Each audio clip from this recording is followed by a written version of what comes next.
Ela veio pro baile de shortinho pra exibir o bumbum. Baile de shortinho pra exibir o bumbum.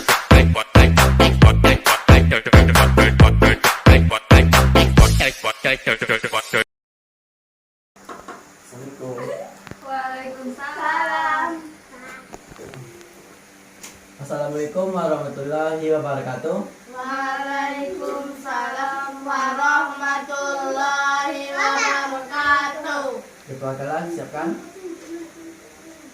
Tika. Siapkan.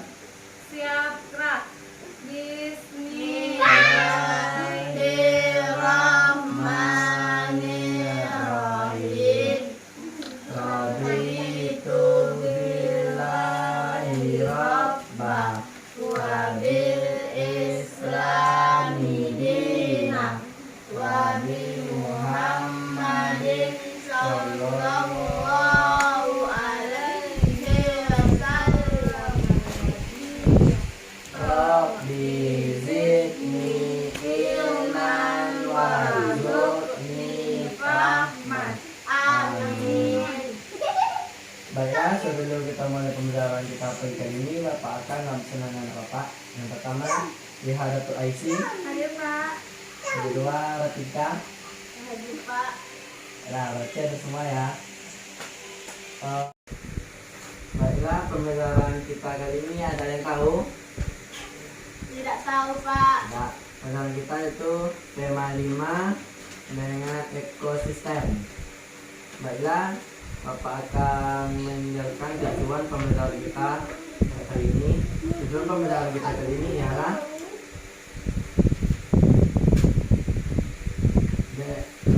dengan mencermati teks non-fiksi yang disajikan dengan media PowerPoint. Nanti Bapak akan menyediakan PowerPoint di laptop. Yang kedua, supaya Bapak paham apa itu non-fiksi dan teks dari video dari PPT. Yang kedua, tujuan pembelajaran kita rantai makanan, supaya Bapak tahu rantai-rantai makanan dan ekosistem tersebut. Nah, Bapak akan memberikan materinya.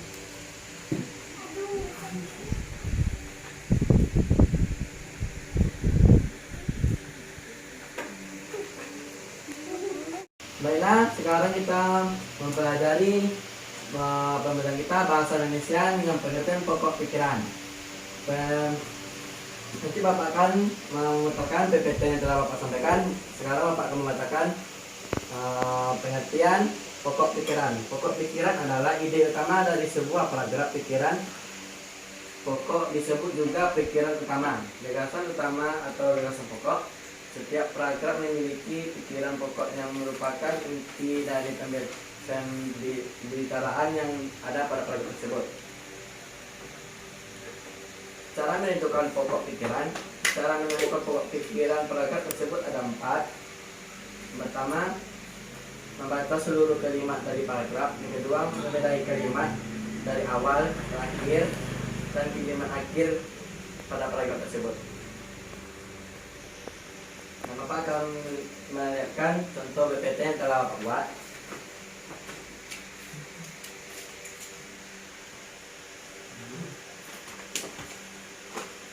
Teks fiksi. Nah, Enggak nampak Pak. bentar ya.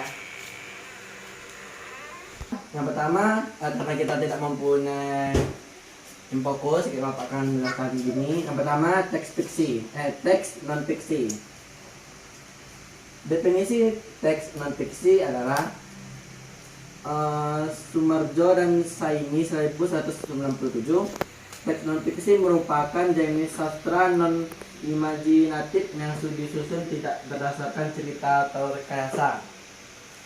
Dari Trim 2014, teks non fiksi ialah tulisan yang berbasis data dan fakta yang sebenarnya, disajikan dengan gaya bahasa formal atau non formal berupa argumen, posisi, dan deskripsi. Nah, selanjutnya perbedaan teks non fiksi, faksi, dan fiksi. Redel IC coba baca cerita teks fiksi. Nah, Pak yang ikat dia. Cerita. Cerita nyata dengan tidak menyamarkan para pelaku cerita yang ada di dalamnya. Contohnya biografi, autobiografi, kisah nyata, dan cerita-cerita dari kitab suci. Ya, itulah cerita dari teks fiksi. Yang kedua, teks non fiksi. Tika. Teks yang disusun berdasarkan data valid tentang pengetahuan tanpa mengurangi isi data tersebut. Contoh buku referensi, buku pertunjukan atau paduan, buku pelajaran, ensiklopedia, direktori, dan peta. Ya, yang terakhir ialah teks fiksi. Teks fiksi ialah karya sastra yang berisi cerita rekaan atau bukan berdasarkan kejadian nyata. Contohnya cerita fantasi atau dongeng atau legenda gitu. Baiklah, kita lanjutkan itu perbedaan menulis teks non fiksi di sekolah dasar. Menunjukkan pada hal-hal yang sangat dekat dengan kehidupan siswa yang itu berada di kelas rendah. Contohnya menuliskan pengalaman menggunakan kalimat sederhana dengan huruf sambung, menulis karangan pendek tentang kegiatan anggota keluarga, dan menulis cerita sederhana tentang kesukaan dan yang tidak disukai. Kelas tinggi terdapat menekankan pada keterampilan menulis yang lebih komparatif atau lebih aktif. Contohnya menulis pengalaman pribadi, membuat iklan, dan menulis surat resmi. Itu dari perbedaan menulis teks non fiksi dan di sekolah. Proses menulis. Dan 5 contoh ada 5 contoh teks non fiksi. Yang pertama esai, yang kedua adalah artikel ilmiah, yang ketiga teks review, yang keempat teks narasi sederhana, yang kelima surat, dan yang satu esai tulisan lapis yang lebih luas dari paragraf yang diarahkan untuk mengembangkan ide mengenai sebuah topik. Contohnya struktur, fungsi, kaidah kebahasaan. Esai dapat membuat belajar 3 hal yang penting, yaitu mengeksplorasikan area kajian yang menyampaikan penilaian mengenai sebuah isu. 2. Merangkai argumen yang mendukung penilaian tersebut berdasarkan pada nalar atau bukti. Yang ketiga, menghasilkan esai yang menarik dan memiliki struktur yang lebih konkret. Yang kedua, struktur. Yang ketiga, fungsi. Fungsi itu terbagi 6. Yang pertama, eksploratif. Yang kedua, persuasi. Yang ketiga, penjelasan. Yang keempat, perbandingan. Yang kelima, pertunjukan. Yang keenam, penjelasan. Dan selanjutnya kaidah kebahasaan, kata baku. Sesuai standar atau kaidah kebahasaan yang dilakukan, kaidah teks tersebut meliputi kaidah ejaan bahasa Indonesia atau EB. Singkatannya EB, ejaan bahasa Indonesia, kata bahasa baku atau kamus umum bahasa Indonesia. Yang kedua, kalimat efektif. Kalimat efektif adalah kelengkapan, keelegiasan, kepadatan, kesatuan atau kehematan. Makna lugas. Makna lugas adalah adalah makna yang sesuai dengan konsep aslinya. Selanjutnya itu mengenai review. Selanjutnya Bapak akan nyuruh IC membacanya. Kita ada proyektor, kita refleksi. Review. A. Struktur. B. Fungsi. C. Kaidah kebahasaan. Upaya untuk membaca secara seksama, kemudian melakukan evaluasi terhadap buku atau bab atau artikel yang dibaca tersebut dengan tujuan menilai dan memberikan rekomendasi apakah buku atau bab buku atau artikel tersebut layak untuk dibaca atau tidak. Ya, betul. Selanjutnya struktur yang dibaca oleh Tika. 1. Pendahuluan, berisi identitas buku atau bab buku atau artikel penulis, judul, tahun publikasi, dan informasi lain yang dianggap penting. 2. Ringkasan, uraian pendek mengenai isi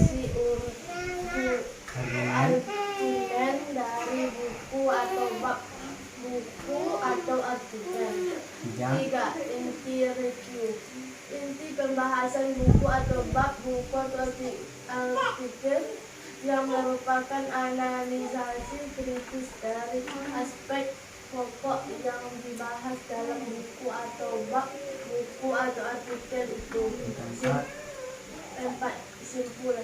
Berisi evaluasi ringkasan atas kontribusi buku atau bab buku atau artikel secara keseluruhan terhadap perkembangan topik yang dibahas, terhadap pemahaman atau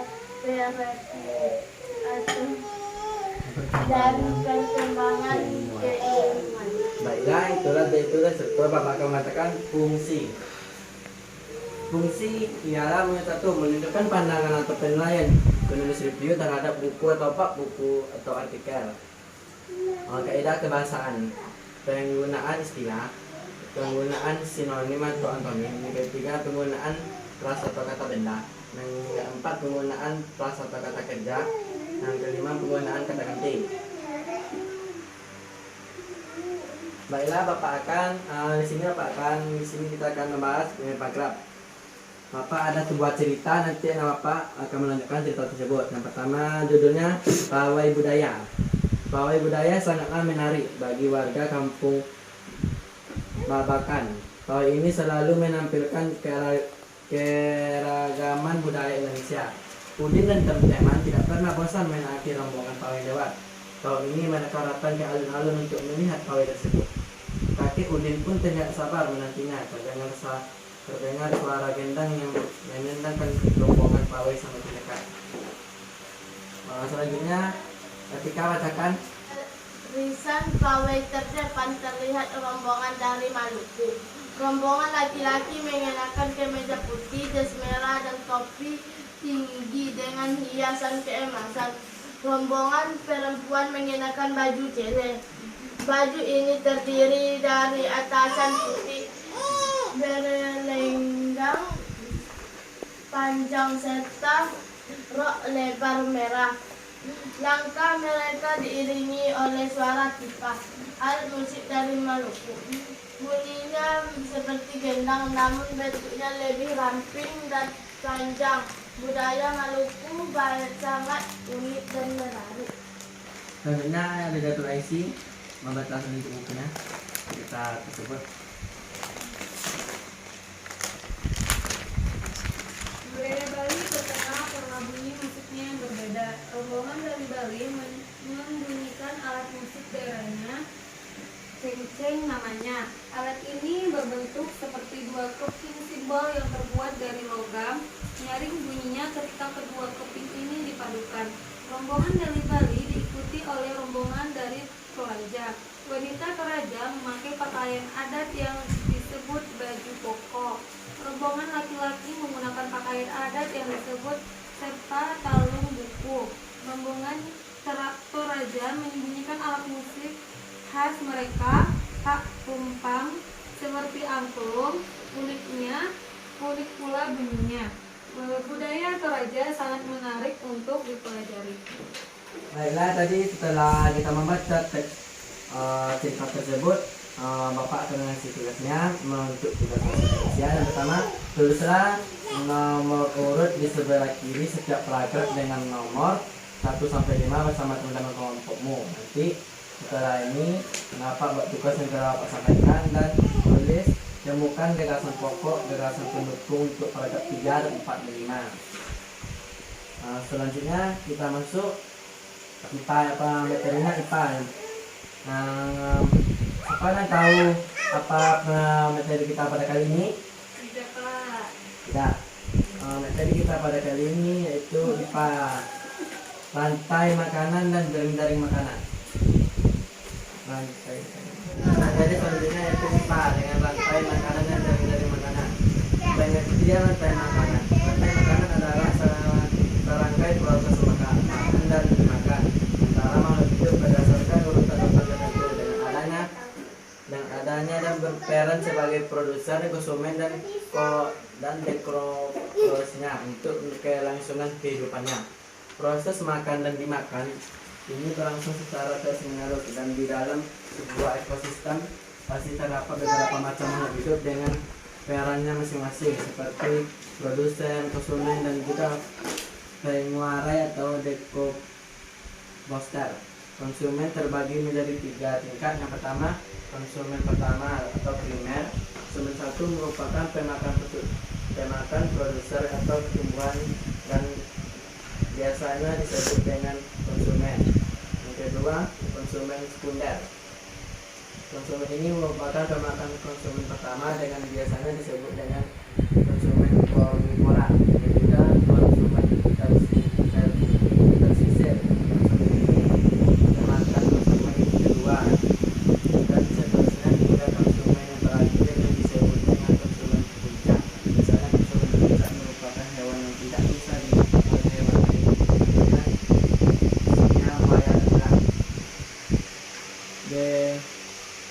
Jaring-jaring makanan. Jaring-jaring makanan adalah gabungan dari beberapa rantai makanan yang situs saling berhubung. Oleh karena itu bisa disebutkan bahwa rantai makanan adalah bagian dari jaring-jaring makanan dalam cangkupan yang lebih luas. Bila Bapak akan menanyakan contoh BPT kepada anak Bapak. Contoh BPT.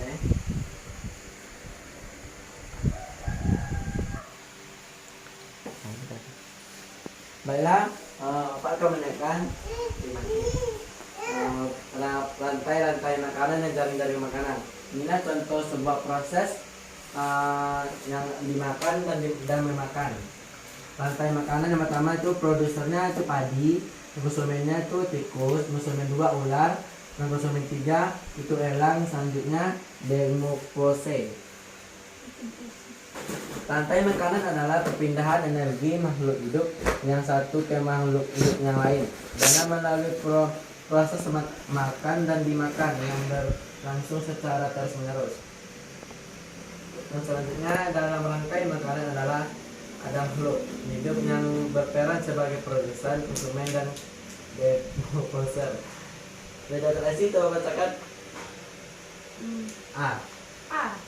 Produsen, yaitu kelompok pertama dari rantai makanan yang biasanya terdiri atas tumbuh-tumbuhan hijau yang mengkonversi sebagian energi dari matahari melalui fotosintesis melalui molekul-molekul organik yang digunakan dan disimpan dalam jaringannya. Yang kedua, konsumen ini. Konsumen merupakan hewan-hewan yang memakan tumbuhan hijau dan juga yang memakan satu sama lain. Ya, contohnya pertama konsumen primer itu atau konsumen satu adalah herbivora yang memakan tumbuh-tumbuhan produsen primer. Contohnya sapi, kelinci, tikus, dan lain-lain. Yang kedua konsumen sekunder adalah memakan konsumen primer. Contohnya ular, katak, ayam, dan lain-lain. Yang ketiga konsumen tersier atau konsumen 3. Contohnya burung elang dan harimau.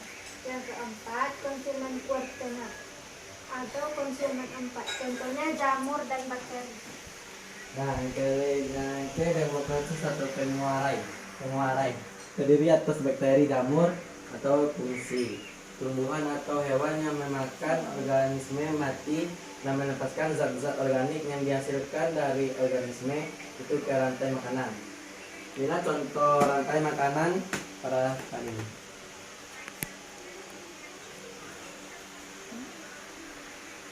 Ini jaring-jaring makanan dan contoh-contohnya. Hari ini yang mana konsumen yang pertama?